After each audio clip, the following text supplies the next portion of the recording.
Indications: cervical conization is indicated for suspicious lesions of the uterine cervix to confirm or exclude the diagnosis of cervical cancer. Certain outpatient procedures usually precede conization and are useful in the investigation of cervical lesions. The Peypanicolou smear taken with an EST applicator is an efficient method of establishing the diagnosis of gross or microscopic lesions of the uterine cervix in the event of a suspicious Peypanicolou smear or an obvious lesion of the cervix. The cervix is sprayed with Graham's 7% iodine solution. A punch biopsy is taken in the area, which does not stain in an otherwise deep mahogany-stained cervix. Figure 1. After exposure of the cervix, the punch biopsy forceps is introduced, and a piece of unstained cervical tissue is removed with inclusion of a small bite of surrounding healthy tissue. Alternatively, many surgeons now stain the cervix with acetic acid and perform the biopsies with a colposcope.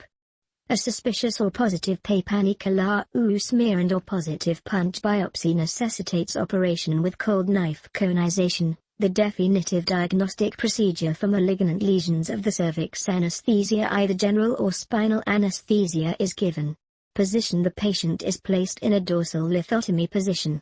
Operative procedure: the usual preparation of the perineum is carried out, but preparation of the vagina and cervix is avoided, lest loosely attached epithelium essential for diagnosis be destroyed.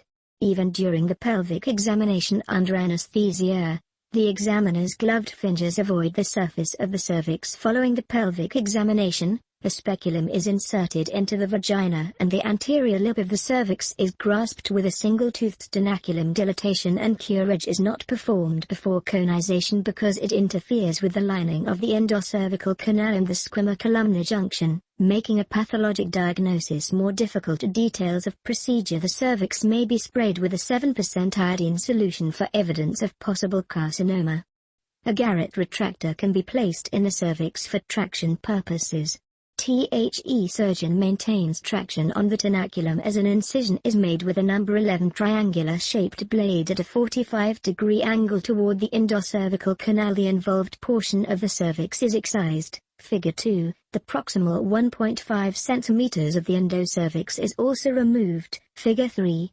The removed tissue, which appears as a cone, is immediately placed in a fixative to avoid loss of diagnostic epithelium through contact with gauze and so forth. It is important to remove the endocervical canal, since carcinoma of the cervix is frequently of multicentric origin and over 50% of invasive lesions occur in the endocervical canal. It is advisable not to do too deep a conization, which would involve the internal os, because stenosis could result. Figure 3a. A laser may be used in place of the cold knife or electrocautery wire.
After the cone is removed, some prefer to smooth surgical margins by using the cutting current with a triangular wire loop completely encircling the coned area. This is often satisfactory in establishing hemostasis.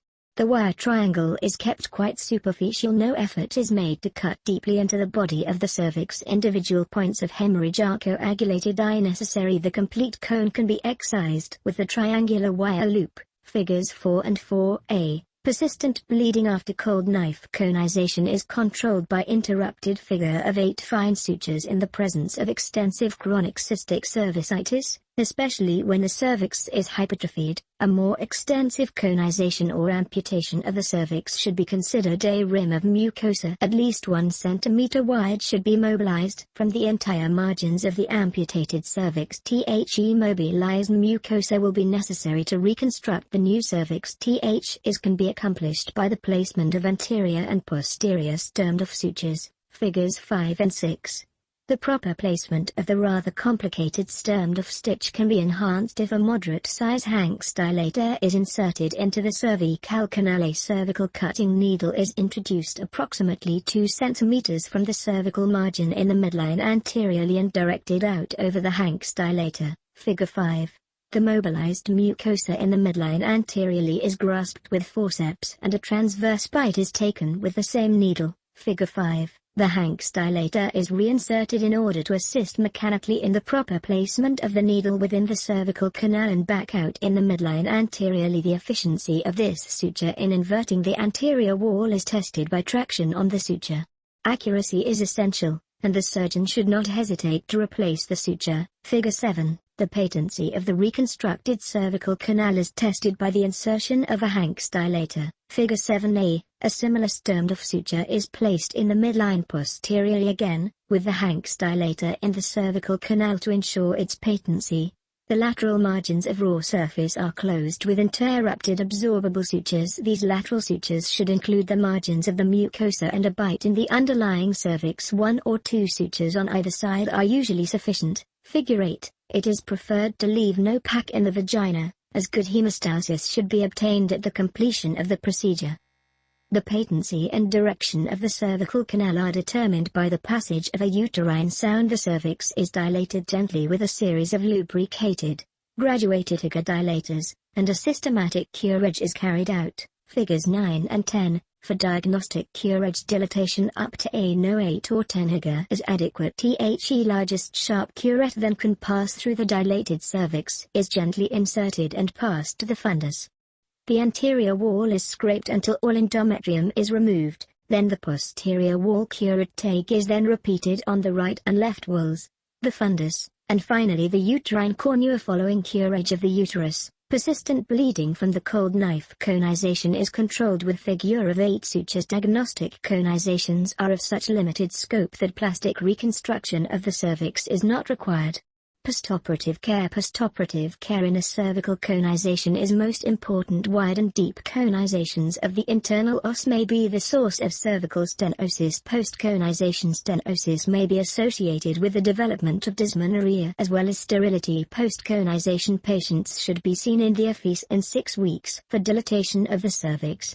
Under no circumstances should a stem pessary be left in the cervix at the time of conization, since infection may supervene in the presence of a foreign body. On occasion, patients develop a perimetritis. This usually responds very well to antibiotics,